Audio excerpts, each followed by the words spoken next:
And we are back again for another week. God damn, let me take my shoes off to get comfortable, right? This week. What happened this week? Not a whole lot, but I did finish that book about parenting, and then another friend, a friend from work offered me a book about parenting, and so I've now moved on to my second parenting book. 2 in a row, right? But after that, I'm going to read something that's going to be very morbid, so it's going to be quite the transition, just like it was to begin with. Now, the last thing I want to talk about, the thing I want to talk about this week is the last kind of takeaway or important thing I kind of noticed about the Wayne Dyer parenting book. And it's more just generally about self-development and kind of, I guess, perspectives and views on self-development as a hobby or as an initiative in our lives, and how you can, and the different approaches, two very common approaches to it and philosophies around it that lead you to the conclusion that self-development and, working on yourself is is an important thing for yourself, but I think it's kind of like moral, it's kind of like a privilege to do. And the what he talks about is like there is a mindset of striving and there is a mindset of like arriving, or he also calls becoming, like a mindset of becoming / arriving, or a mindset of striving. To understand the differences between the two, both of them agree that setting goals and working on yourself is an important thing to do, and it's, and it is that moral, like it's that privilege that you have to, kind of aim for those stars and aim in that direction, and trying to take physical and mental and, spiritual effort and initiative, and then trying to manifest that in the world in the way you want, which, being your goals, getting you close to your goals and seeing the outcomes that you want to see. Like, obviously it doesn't always happen all the time, and, sometimes nothing succeeds like failure, and it takes a lot of iterations, but you eventually kind of get there. And, as we've talked before, sometimes your goals can change over time, depending on whether or not depending on whether it's no longer valid to you anymore.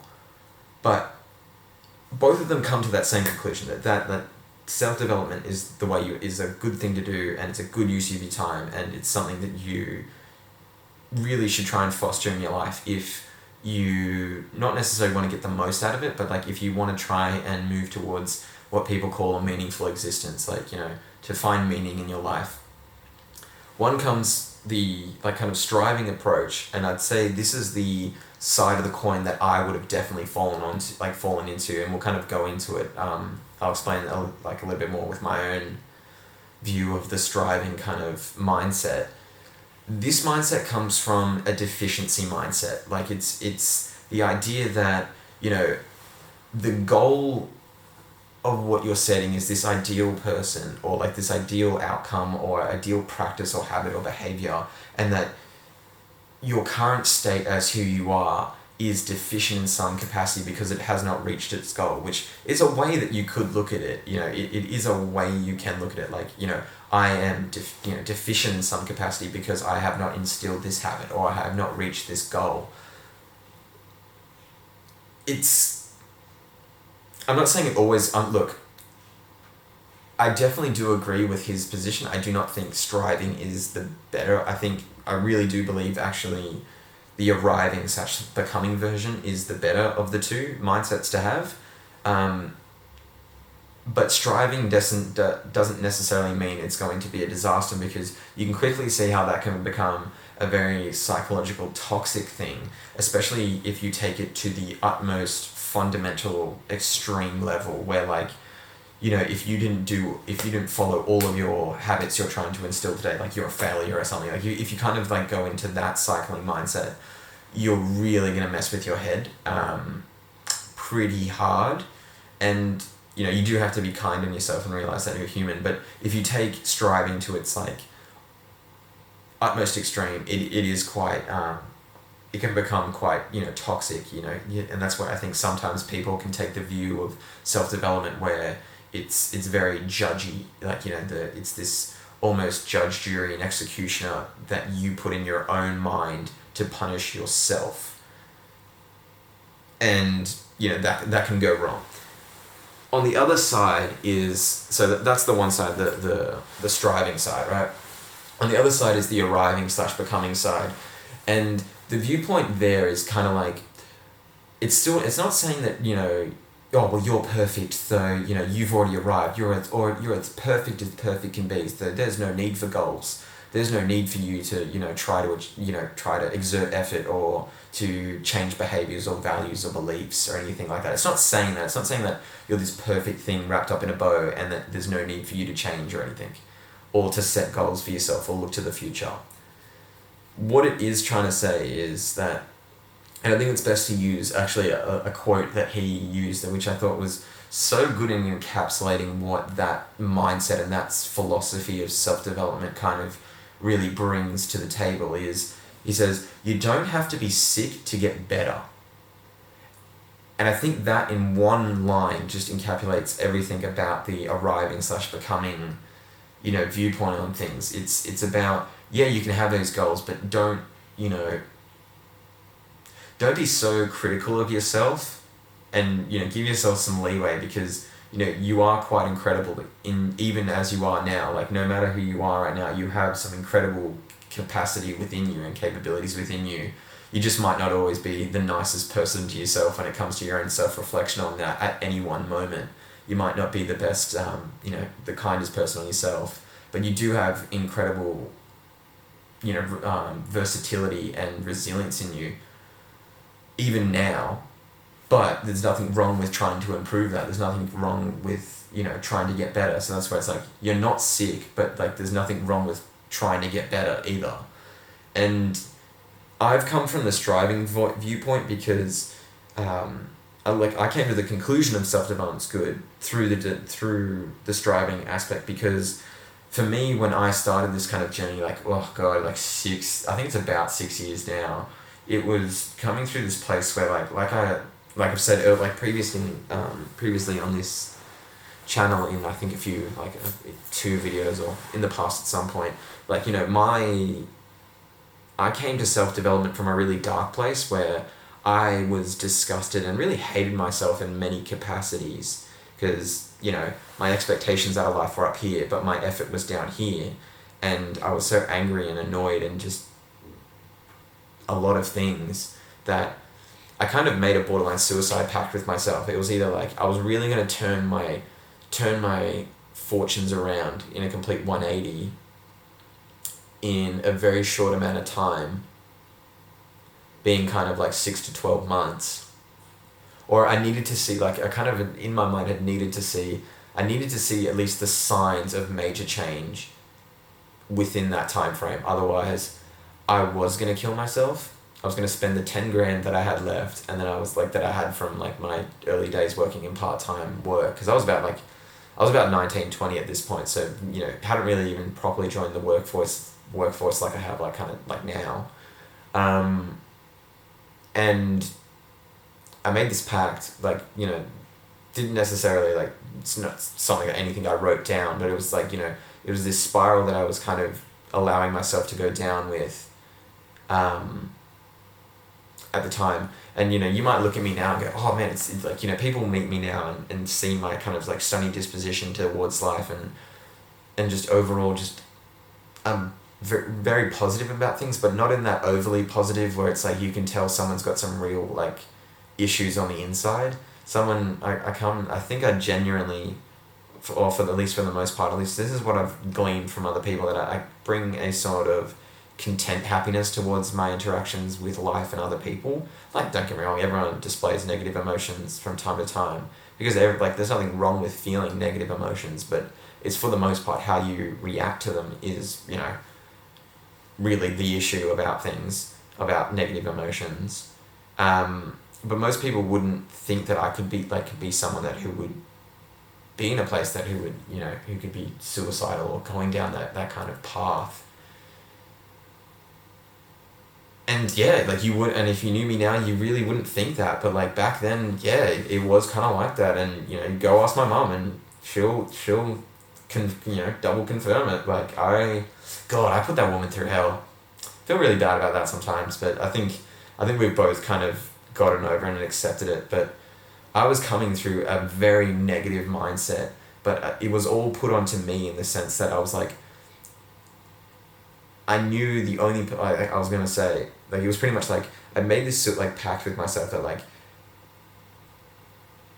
developing myself seems to be the number one way I can change my fortunes, because it's the number one arena of where my efforts can have the biggest impact is on my own actions. That seems to be the biggest, kind of area I can have influence. And it's just like, I was like, if I don't see the massive change, then I'll go continue down, that dark route, and then that was going to end up like that. But if I did see the improvements, I was just going to, the need to kill myself would disappear, or at least, the deal would be fulfilled. And in the end, it did kind of fulfill, it did work out. And oddly enough, when you put literally, your life on the line, and you might think that it sounds so strange to say, like, someone living in, an affluent country like mine, in a reasonably well put together family, can be in this position mentally where they're like, man, I want to kill myself. But it sounds pathetic, and like, you could genuinely argue it kind of is. But it's weird what the mind, the torturous things that even the mind can do, like the mind can do to itself, if it's not given the right perspective and mindsets and techniques to kind of deal with this. And especially in the world and time that we're living, I feel so sorry for people coming up through adolescence in the now. They're thrust into a world that is very much, kind of out to get them, unfortunately, in many ways. And I feel that we don't really train people to have that kind of inner resilience that, somewhat that, kind of some of the self-development techniques teach. But for me, it ended up working, and I built up that kind of inner resilience and kind of eventually shed off that negativity and that kind of badness. But for me, reading what Wayne Dyer talks about when he's talking about, the more healthy approach to self-development is about this idea of the, that mindset of becoming, and that perspective of, having already arrived, but, willing to get better. I think that is the better way to go. I do agree with that fully. For me, it's more of a new concept, like it's a new school of thought. And by new, I mean, it's like, over the past 2-3 years, I've kind of been more gravitating towards it as time has progressed.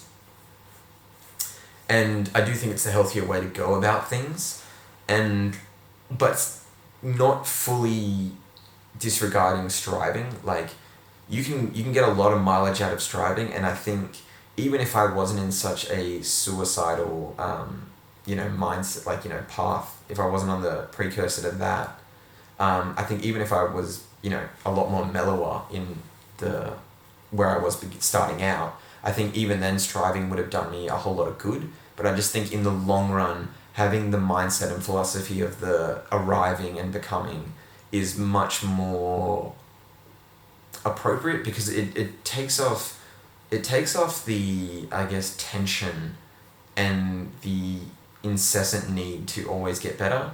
Because you can, just like with any system, a system can become tyrannical. And with these self-development techniques and habits, these are in many respects things that you should enjoy, and things that should be, little crowning jewels in your day, not necessarily something that owns you.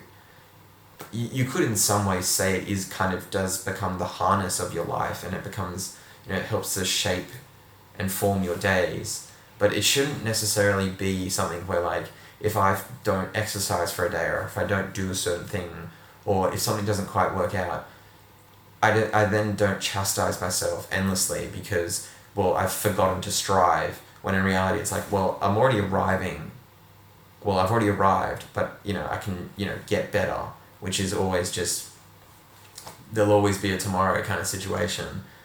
And I guess this kind of leads to another major part of what, for me, self-development is about, and what this book was kind of talking about in its last major chapter.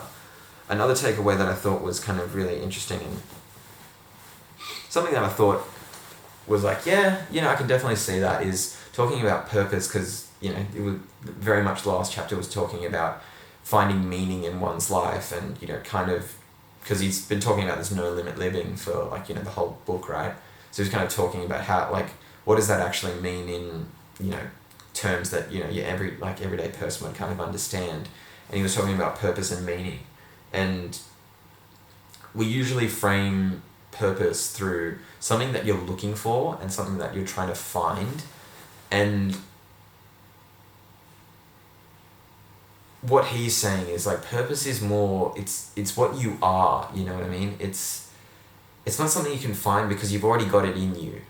And I know that seems really vague and hard to explain, but I guess all I can do is provide my own example, because when I was reading that and then thought about in my own experience and what that kind of meant for me, because I feel like I've stumbled upon a lot of more purpose, over the past, over this journey of mine. Like, I felt such a great more sense of purpose and meaningfulness in my life. It was always kind of internal. Like, it always kind of came from the internal. It was always in me. I just didn't even realize it was kind of there.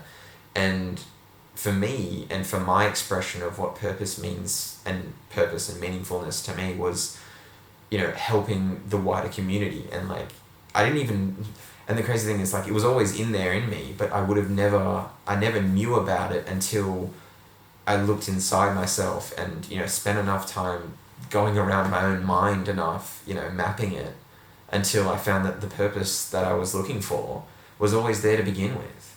And it's only until I kind of lived the truth of my own purpose that I've seen such a great enjoyment out of life. And, for the things that give me a lot of purpose, I can pull energy reserves from my body that just seem, superhuman, and things that, like, and just to put it into perspective, like, there's instances where, like, I feel like I can have a good night's sleep and I can wake up and still not want to get out of bed, you know what I mean? But when I'm doing something in related to that purpose of helping others and helping the wider community, it doesn't matter if I've had a poor night's sleep or no sleep at all. I'll get out of that bed just like quick flash, and get to do it, and get to doing, and just doing. And, because for me, that sense of purpose and getting to kind of ride alongside my purpose for even just a day or two, depending on how long the activity goes for, is way better than, that extra however long 15-20 minutes in bed, even though, like, on other days when I'm, not really directed, my day isn't really directed towards doing those very purposeful things, and, activities that are very purpose-driven, I find it a lot easier to stay in bed and just kind of soak up those extra, bits of time under the covers. I know that's a very specific example, but I think you get the gist of what I'm trying to say. So for me, that was another kind of takeaway that I really liked about the book, was, like, you're not searching for a purpose. You've just got to look inside yourself. And, like, I know that sounds really dumb and, like, vague to say, but be bored with yourself long enough, and I think you'll find it. I know I shouldn't use the word find, considering how I said it's not something you find, but God damn it, you know what I meant. Okay, I think that's going to be it for today.